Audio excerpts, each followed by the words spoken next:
Morning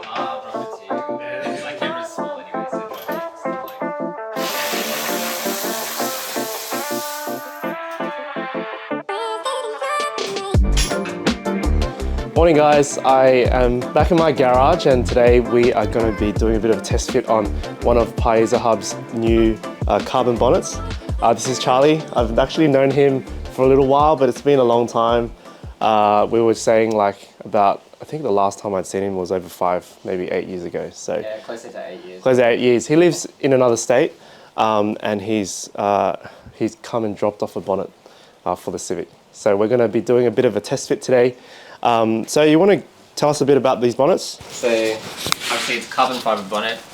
The ribbing on the back is fiberglass, but as you'll see, the big difference between this and the cheaper carbon fibre bonnets is you can see here there's no fiberglass here. This is just the carbon fibre. I see. It's not fiberglass bonnet with carbon fibre laid over the top. So what about the webbing? As in everything between, is that fiberglass? This is fiberglass. Yeah. And this, obviously this isn't an OEM style, but the webbing is the OEM webbing. Yeah. Obviously modified because you've got this one with the vents in it. Yeah, this bonnet is quite light. I've had a few carbon bonnets before, and I've also had one of the spoon ones, which didn't fit very well. And yeah, let's fit it on the car, and then once it's on the car, I'll tell you which one I've chosen.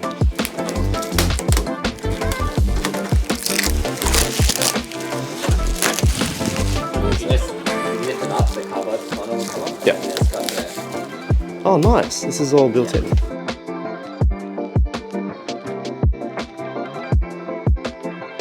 I've just got it loosely sitting for now. Yeah. And we can start it along if need be. So I'm just checking the fitment. Might need to adjust the latch, but pretty close. We've just put the bonnet down. We haven't done any adjustments yet. So far, pretty happy. The gap is not quite perfect, but we'll be able to move this guard in slightly to fix that up. We might need to lower the latch a little bit just to get this corner pulled down slightly. Once we pull this latch down here, it'll pull this corner down a little bit, and then we can push this bumper stop up a little bit. On this side, we've got a bit of a bigger gap, and same thing, I think we'll be able to close that up by pushing this fender in a little bit.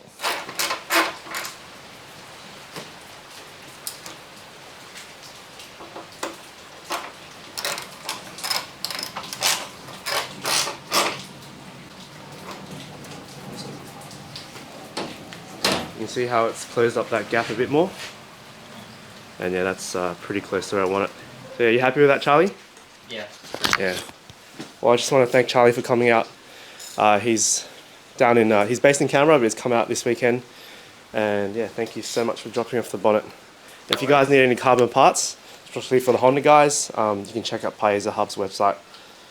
And yeah, thank you very much. Gave the Civic a bath today, and yeah, you guys let me know what you think of the carbon bonnet. I really like that it offsets the black paint nicely. And I want to show you this again. This is the lightest bonnet I've ever had, and I've yet to weigh this yet, but I will compare it to the steel one. But that is proper carbon, and just the webbing is fiberglass, just for a bit of support. And you know, if we really wanted to go hardcore, we could cut some of that out too. Front vent here, and a larger vent at the back to pull that air out. And yeah, just really loving how the car is at the moment. In this video, we are going to be upgrading a major part of this Civic. Now, if there's something we've learnt from the previous D-Series Cup events, is that a built transmission can make a huge difference to these D-Series Cup cars. The D-Series engine, naturally aspirated, all turbocharged, doesn't make a whole lot of power, it doesn't have a big power band. So having a built transmission is definitely going to keep us in that power band for a bit longer. And it is going to be a huge upgrade to this Civic. So plan for this gearbox is just the MFactory helical LSD with a 3rd and 5th gear set. And yeah, next week we're going to be taking the gearbox down to a Honda specialist in Sydney. So I'm going to do him a favor and pull the gearbox out at home. So yeah, that's the plan tonight. Let's get into it.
This is my first ever electric power tool.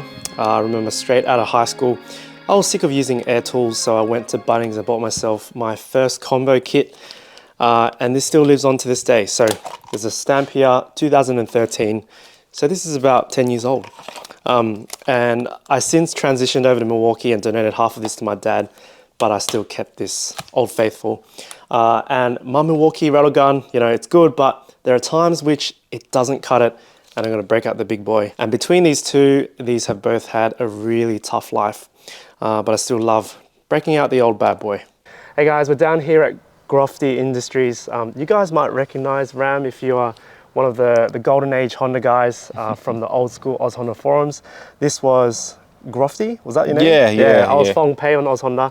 But anyways, yeah, Kitty's just been a bit busy, so we've brought the gearbox down, the next complex down, and Ram's gonna sort it out this afternoon. So you wanna tell us a bit about what you do here? We mainly specialize in Hondas here, anything from like, you know, your early 90s to current, you know, from EDs, EF, EGs, EKs to FK to 45s. We do everything. Yeah. A lot of K series, a bit of D series, a bit of B series. But As we can see, a lot of D series recently. Yeah. I was just showing him a couple of these EKs and EGs that have D series, and people, you know, still keeping D series alive. Yeah, and good on Ram for keeping them alive too. Yeah, they're good fun. Yeah. Good fun. So today we're going to be, we're doing just an upgrade. I'm not saying we're going to rebuild the gearbox. The gearbox doesn't feel great, to be honest. We feel like it's probably done a hub and sleeve, but there are just no parts locally that we can use to rebuild that. But because we're racing next week, we're going to put a new diff in there. So I've gone with the MFactory helical diff, and we're also going to do a short ratio gear set. So it's just a third gear and a fifth gear. And then hopefully we're going to try this out. We haven't done it before. Yeah, but it shouldn't be too bad. Shouldn't be too bad, but I think what we'll do is flip the third gear so it becomes the fourth, and just smash it in, and hopefully she's all good for next week. So yeah, we're going to get set up, and then yeah, hopefully today we can show you guys how to fit the diff in.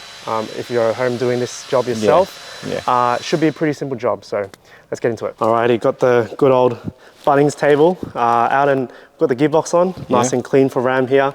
So Ram's going to quickly run us through number one, the parts we've got, and also what kind of tools you might need for this. So take it away. Parts, obviously, we have our helical LSD. It's so small, it's tiny. This is my hand. Yeah. We've got a pair of diff bearings for it. I believe they're the same as K series. And then we just have our gear set with new third gear, new fifth gear. And that's it, yeah. Tools-wise, it's pretty basic as well. Just a 3/8 ratchet, extension, 3/8 as well, 12mm socket. We've got a flexible magnet here. We've got a circlip tool here to open up the circlip for the counter shaft. And just an 8mm Allen key. That's all you need, some pry bars as well, and that's all you need to pull apart one of these gearboxes. Good to know. I've never opened one of these before, so. Pretty easy. Yeah, all right, so I guess let's take it apart. Yeah, let's get cracking. And then we can have a look at what's inside.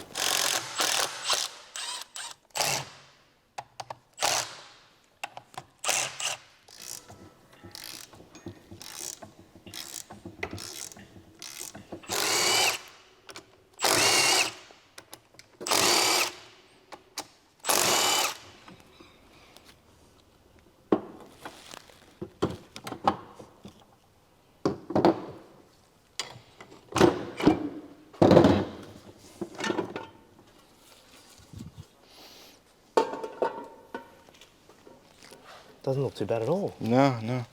Yeah, that's it. Pretty happy with that. 280,000 Ks now. Yeah, she's good. So Ram just remove it in reverse.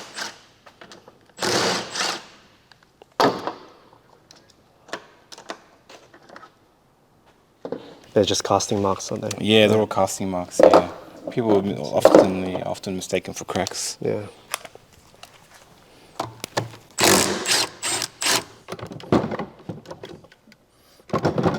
It's almost out.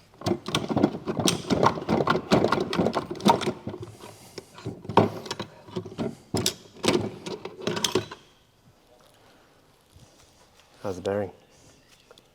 Sounds a bit. A little bit of noise, but to be noisy? expected, yeah, for the kilometers. We'll remove the ring gear first, and these bolts should be counterclockwise. So we'll tighten them to loosen them. So Ram's just taking off the final drive. He's going to disassemble the old factory diff, and then we're going to take that speedo gear and try to fit it onto our new MFactory one. Man, I've got to say, I'm pretty impressed with the age of this box. It's not in bad shape.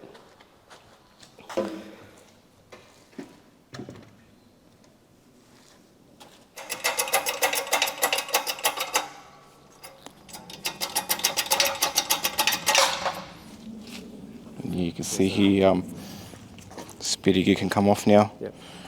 And then we can put that onto the MFactory diff first, before the bearing goes on. You just got to figure out how to get this off. Oh, that's funny. Yeah, we got all that. We just realized this is plastic. Yeah, you just pull it off with your hands. I don't remember, but I know there's a black and a white ring. And the black ring, I believe, is the larger bearing. The white one is a smaller S20. So I could be completely wrong, so someone in the comments can come and correct me. there is actually a cutout for it. All right. There we go. And that's what stops us from spinning.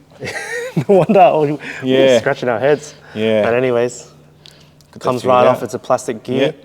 Now we're ready to put on some diff bearings. Yeah, we're going with the factory bearing. So I didn't know this, but Rams told us this is It's a same as the K. Yeah, the K, and even some B series run that same bearing. Yep. The B series has the most unique set of diff bearings. There's many different variations with the B series. Yeah. With K, they're all the same. Yep. And with D, they should be the same. So it's all like for like, exactly the same. Yeah. Same thing. And then the That's quite dirty, actually. and then the metal ring always faces outwards.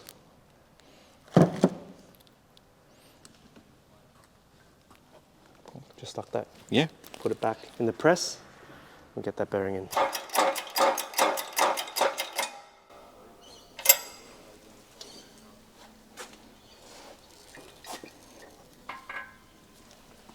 Yeah. Juicy. And the next step is we'll put it in the gearbox, and then we'll show everyone how to shim. We're just going to set the diff in there, and then Ram's going to show us how to do our shimming.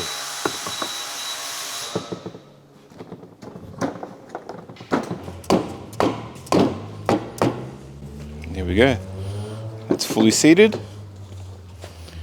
And then we're going to grab the outer half of the case. This is your diff shim here. It's just a circlip. And in order to measure it, you just have to pop out the seal. That way we can use a feeler gauge. Okay, we've got to reuse the seal. We have to reassemble the case. And you have to actually put all the bolts back in as well. And then you can measure the diff shim. Make sure you line up the dowels.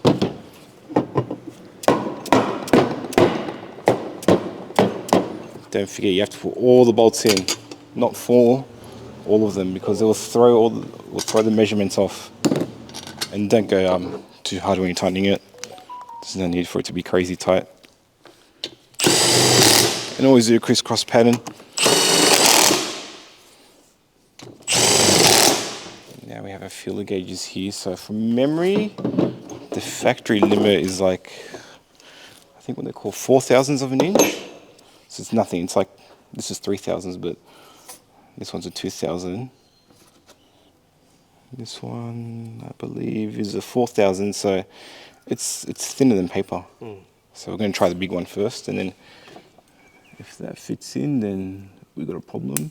So that does not fit in. And what you're trying to do is you're trying to put the feeler gauge between the actual shim and the bearing. So that was a 4,000. Let's try the 3. That's still not going in. And then we'll try the 2. If that doesn't go in, then we'll have to go down a size in the shim. So even that's not going in, so we'll pull apart the box again, then we'll measure the shim that's in the gearbox, and we'll go one size down. So just some circuit pliers, internal circuit pliers. Pull it out. We'll give her a quick wipe, and we'll measure it. 1.43. So maybe we'll try like a 1.36. Yep. And go from there. Yeah. Grab a trusty bag of shims. How many years of collections are they? I've been collecting these for many years. you always have to replenish them too. So Yeah. sometimes if they're brand new, they're marked. Yeah. But obviously used ones, they don't have any markings. You gotta measure it yourself. Yeah.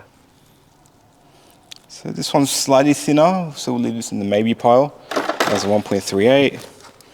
I'll see if we can find like a 1.36. No, same thing, 1.38, 1.42, 1.36, there we go. So we'll try the 8, we'll try the 6 first. And then if that's too small, then we'll go to the 8. Just make sure it's fully seated flat. And you don't want this to align with here. That's a no-no. I believe that's an ore passage, so always have it kind of where it was before, which is around here. So start off with the biggest one again. That still does not want to fit in. It's a 4th thou. Let's go to 3.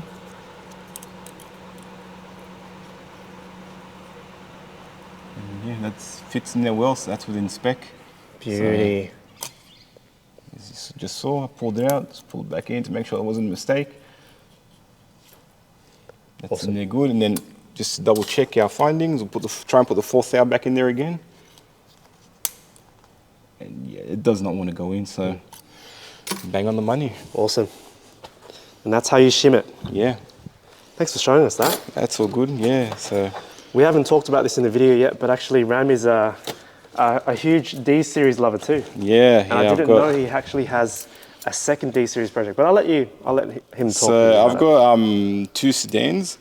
One's a Honda Concerto sedan, which is kind of in between the Civic and the Accord. It's like a nicer version of the Civic. It's an 89 model. Yeah. And I believe I have photos of that. I'll throw it up. Yeah, you on took the some screen. a while ago. Yeah. And that's factory D series, but it's got a mini unit, so it's got like a Y4 block. Yep. JM D15B head with a Jackson Racing supercharger. Yeah. I remember that car fondly. Yeah, it sounds awesome with a supercharger. Power-wise, it made like 136, 130 something kilowatts. I think it was 136 kilowatts, yeah. And I've also got an EF5 sedan as well. So that's a 91 sedan. It's factory 4-wheel drive 2, factory ABS, factory LSD, factory twin cam D series, and it has a turbo on it. So it's got a turbocharged one and it's got a supercharged one. Yeah. This is the original D series lover. Turbocharged one makes just shy of like 160 kilowatts on like 16 pounds on a little T28 ball bearing. Just a little cast manifold. Is that the S15 turbo? Yeah, JM S15 turbo, and like back then it cost me almost nothing to turbo it. The turbos are like $350. The manifold I got it donated for free. I made the piping and exhaust myself.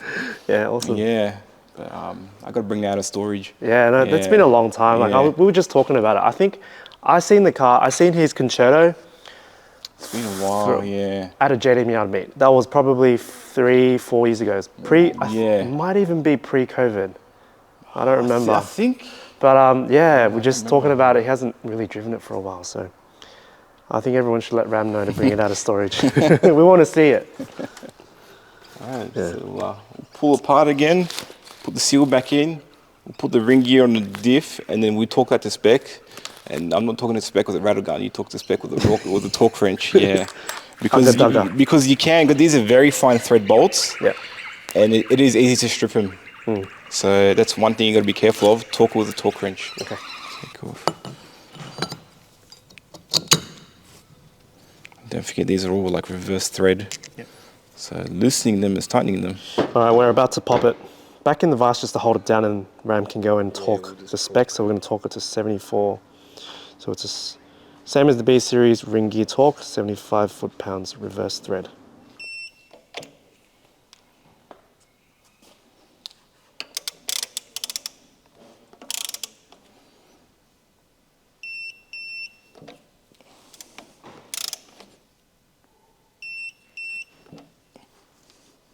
Pop the magnet out and give it a clean. Yeah. We'll just give it a good wipe. It doesn't want to come out, so we'll get all the gunk off it and let it catch all the new gunk. So next step is let's do the gear set. So you got your first gear, reverse, second, third, fourth, fifth, and we're just interested in these 3 today. So we'll probably throw it in the press, get it pressed apart, and then we'll lay it out here.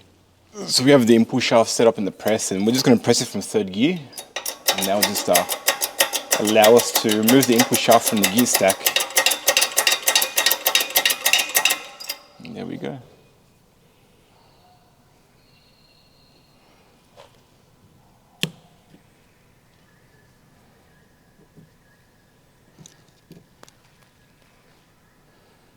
This is our third gear. So then we delete fourth gear. And that third gear becomes our new fourth gear. Oh, And then okay. Flipped it. That's it. you just flip it, yeah. That's Oh, it. It awesome. will do the same on the counter shaft. Yeah, cool. And this is fifth gear, so we're just gonna find the replacements in this box, and yeah.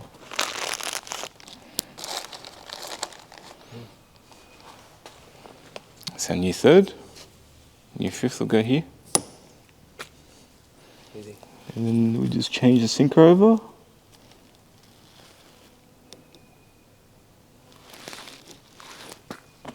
Fits like a glove, and then we just reassemble everything. So we'll put this in the case for ease of assembly.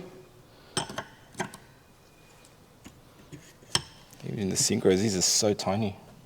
When I pulled the box off, I was like, this input shaft is so small. The size of my finger. Yeah. Trust me, everything on this is small compared to like a B series or even a K series. Yeah. We might have to press this one back on. We'll see if we can get it on by hand. If not, then we'll just press the hub back on. Oh, look what Ram has in stock. D16 springs. Awesome.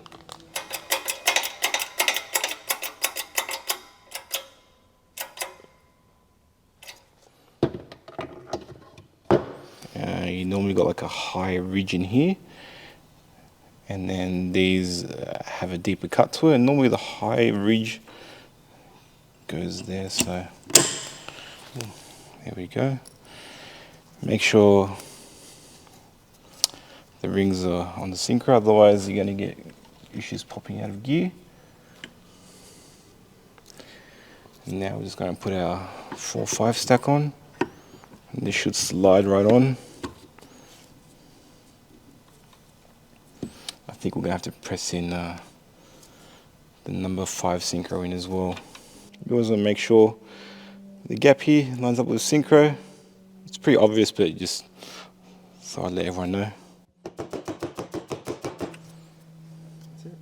Yeah. Same thing with this guy, the taller teeth. Just got to line that up. Throw your bearing back on. And that's your input shaft done. Perfect. Pretty simple, but yeah, you can see how close the gears are together. Yeah, the diameters don't change that much, so definitely not for highway driving. This is for Chris. Ram drinking some Kinney. What are your thoughts? It's alright, a little bit bitter for my taste, but it's alright. I'm more of a sweet guy. So let's do the counter shaft. So this bad boy's done. Definitely your 2 washers. We'll probably put those on last, but don't lose them. We'll throw this guy in the case as well, make things easier for us.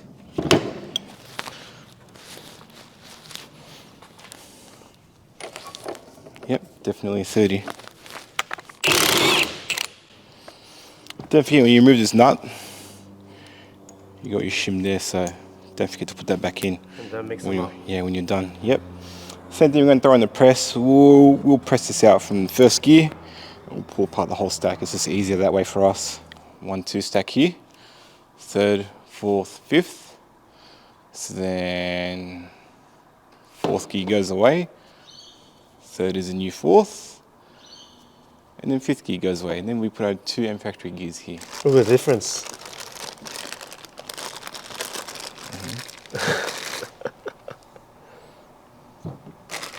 There's our new 3rd. Let's look. You see, you're having issues with first. It was more the initial engagement into Yeah. first, getting into first gear. I come to a light and almost like, Yeah. it feel like it's low on fluid, if you know what I mean? Yeah. I'm not going to measure it, but it looks like you got plenty of synchro there. So it might just be a fluid thing, hey? Yeah, I do think it is. Yeah. Yeah, because after the fluid change, did that. Okay, yeah. Planning to go back to probably factory. Yeah. You can run factory with the MFactory MFactory LSD. gear, yep. It's because it's not like a clutch type, it's purely mechanical, so you can run the factory fluid, no problem. The first gear has a friction damper, so we've got to be careful. Even the second gear has a friction damper, so got to be careful it stays in place.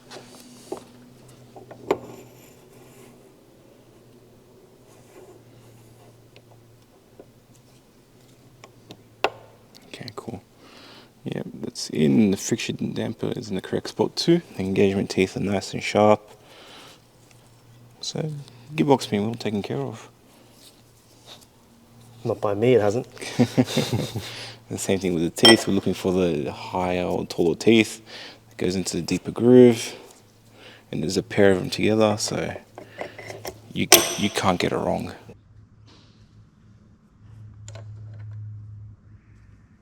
Put our second gear in, and spin it around to make sure the friction damper's engaged. I believe going on like this. I hope so. Otherwise, we're gonna have to press it. So we'll give fifth gear a couple of taps. Once we know it's started, we'll throw it on the press. Alright, now we're ready to throw on the press, and what we're going to do is just basically press 3, 4, 5 down, and then we'll press the bearings on last. I don't know if you show them the teeth up close, but you can see they're thicker.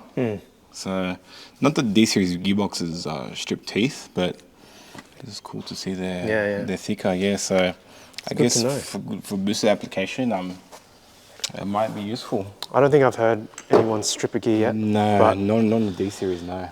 who knows, maybe I'll be the first. Maybe, yeah, with enough traction, enough power.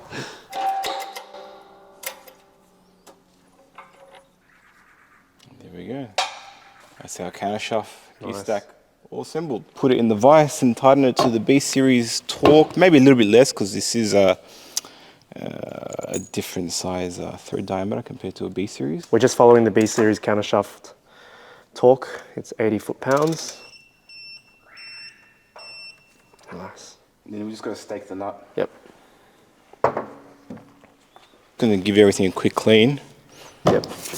We'll skip this process. We'll be back with you when it's all clean.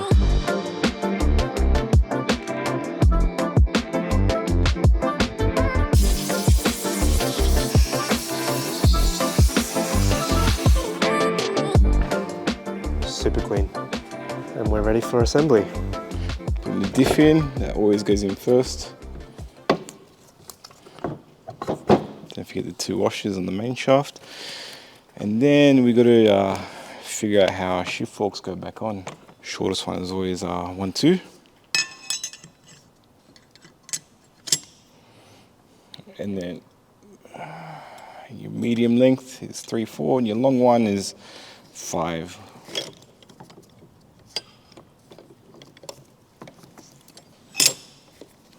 This is always a little bit tricky, so take your time. Now the hard part is I might actually remove it, but there's a bolt here on the side of the gearbox, and it holds the spring, and that spring holds the selector mechanism. It kind of puts pressure on the selector mechanism. So the hardest part is trying to get the forks into this selector mechanism. That should in turn help us get everything back in. Now comes the tricky part. Trying to put this all back in while lining up the forks in their respective locations.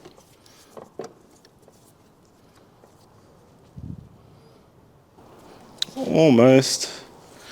It's just, yeah. There's storm rolling in. It might be hard to see on camera, but before we were struggling here, so you have to get all 3 forks lined inside the selector. So you're trying to angle the selector down while you're pushing the forks in and the gears as well, the gear stack. So that's the trickiest part, to be honest. Everything else is straightforward from this. That's going to go in next. Reverse gear going in. Goes in like this.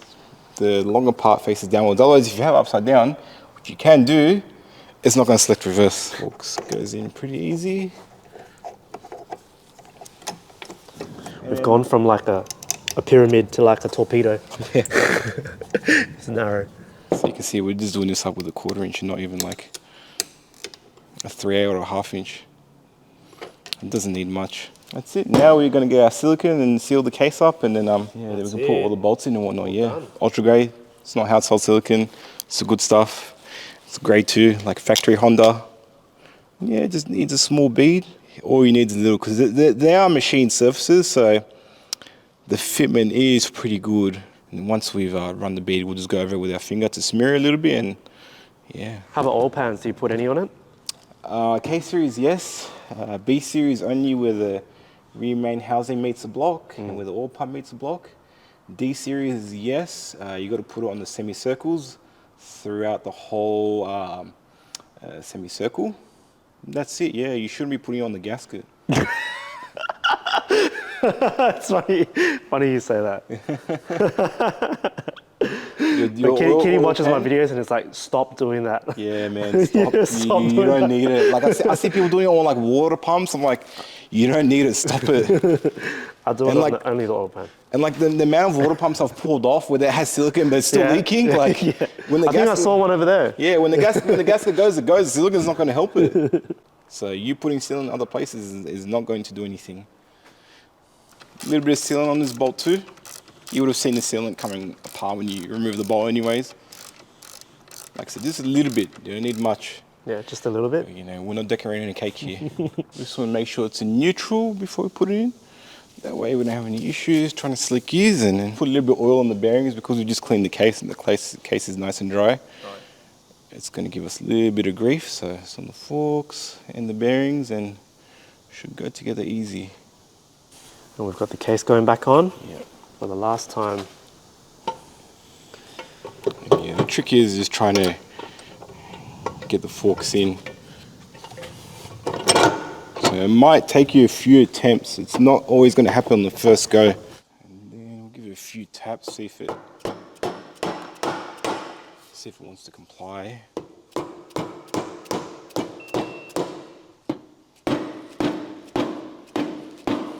It's going. Now we just got to make sure this circlip is opened up.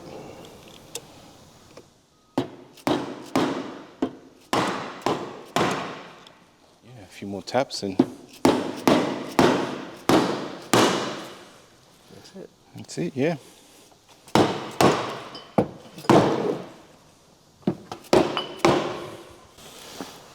Now we just go around tightening all the bolts.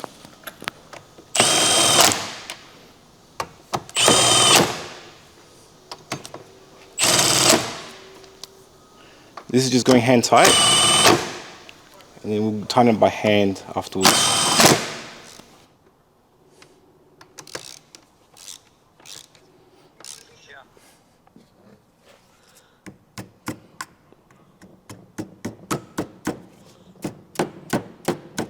And the last thing we're going to do, I'm glad Ram had these in stock, but we're going to install some heavy duty Deedon springs, so it just helps with the engagement a bit better. It's a bit more of a smooth, adds a bit of preload. Yeah, it gives like more of a mechanical feel when you slick gears. Yeah, not so much when you're putting it into neutral, but more of a mechanical gear selecting feel. Because these are stiffer springs, they do require a little bit of preload on the bolt to get them in.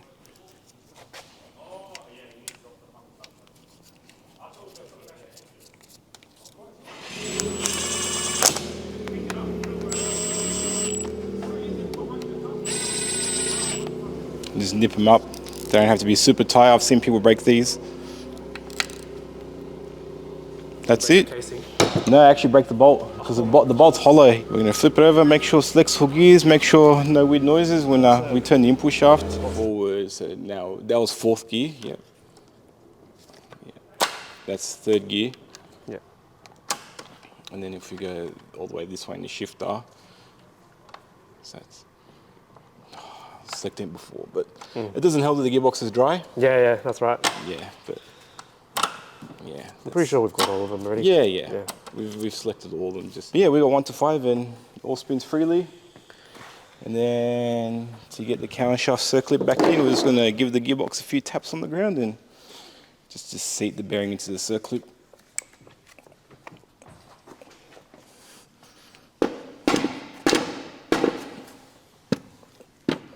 Is that the way to do it? That's the right way to do it, yeah. You give it a few taps on the ground and then as you see, the circlip Yeah. is clipped. Yeah.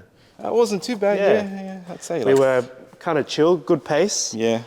We started at about, I think about 3-ish. Yeah, about 3-ish, Yeah, now it's dinner time. So I need to thank Ram from Grofty Industries. You know, everyone's got a really busy schedule at this time of the year because we've got time attack events in Sydney, and yeah, he just made time on a Friday afternoon and evening to help me get the box, because we're going racing next week. So yeah, tight schedule, but we know. A huge thanks to Ram, and yeah, you guys know he can build a D series box. So if you guys need a bit of hand with that, make sure you hit up Grofty Industries. Thank you, guys. So, yeah, thanks so much for the tutorial as well. You guys can see the amount of depth that Ram has given us and sharing a lot of his knowledge about the D series. So yeah, so next step tonight, I'm going to take this home and put it straight into the car, and then I'll see you guys there.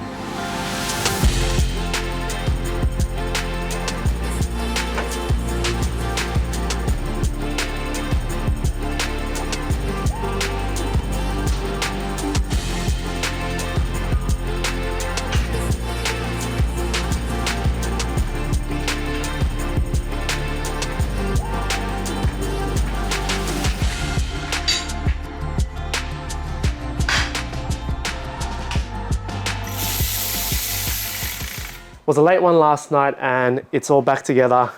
The only thing I was missing was transmission fluid. So I ran down to the auto store this morning to get some. So we're gonna fill it up and then put the wheels on. Then we can go test out this new gearbox. You guys know that I love my Penrite oils. So we are going with the Transgear Semi-Synthetic 75W80.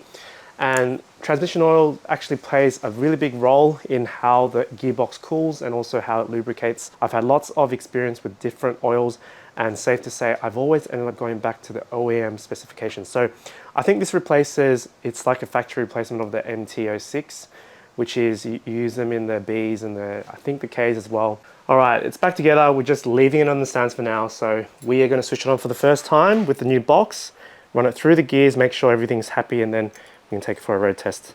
All right, so it's good. We have clutch pressure. Let's cold start.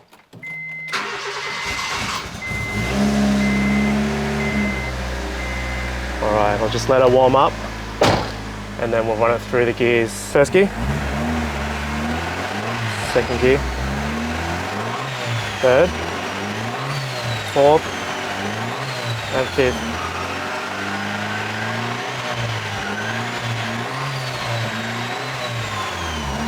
And back to fourth. Cool. Alrighty. All sounds good. Let's go for a road test. Yeah, I'm not sure if there's some sort of break-in period for...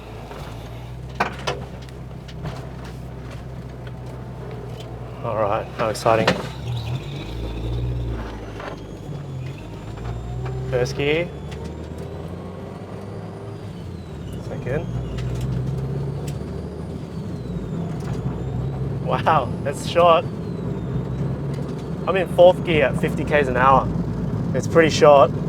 The engagement of the gears is so precise. It's almost like a bit more of a push into the next gear. I think it's a D10 springs. You can like feel the preload. Big difference. I actually don't know how much it costs, but big difference. All right guys, we're on a private road, so I'll give it a bit of a squeeze. Then you guys listen to the short ratio box. This is first gear.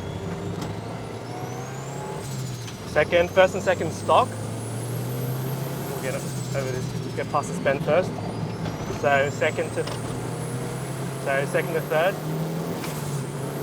Oh yeah. That's fifth gear.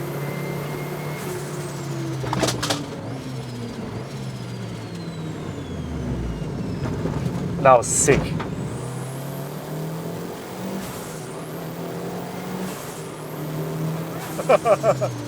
That's only second to fourth gear. So yeah, awesome. Awesome. Yeah, really happy. And that's it for another epic video on my EK Civic. I absolutely love this car, and every upgrade video we've done has just changed the driving experience. It's just made the car better and better. And I'm so glad to have you guys along for this process. We started off from a $400 shell. and now we've built something which I love. It looks good and it also performs quite well. So for the next few nights, I'm getting this car ready to race down at Winter Motor Raceway next Sunday. So the D Series Cup Round 3 returns on Sunday, and we're heading interstate to Victoria. So it's going to be a good one with the boys. I don't have much to do really. I just need to sort out the brakes. There's no brakes left. We really need to sort out the brakes and also do just a quick service, oil change, oil filter. That's it. I have a few people to thank because without their support, this video wouldn't have been possible. So firstly, Charlie from Paiza Hub for supplying this beautiful carbon bonnet. It offsets the black paint so nicely, and I've never had a carbon part which is so light yet fits so well. So I can highly recommend their parts. I think he does mainly Hondas. I think he's doing a bit of Mitsubishi stuff, and he might be dabbing into the RX-7 stuff too. Z from JDM Yard for endlessly supporting the D Series Cup. So we started this about 2 years ago. Can you believe it's been 2 years? And local support for the D Series is pretty much non-existent. We don't have much interest in the D Series in Australia. And he's been supplying us with discounted hard race bits. He's now done this big MFactory group buy with the gearbox parts. And not only that, for the past year or two, he's been bringing in a lot of D-Series stuff so that we have some support here. Even things like clutches and flywheels for what we're trying to do, it's kind of hard to get things for this platform. So thank you guys for that. And last but not least, Ram from Grofty Industries for just going into so much detail with this gearbox upgrade. You know, when I make my videos, they have to have substance. You know, without substance, it's just a bunch of fluff.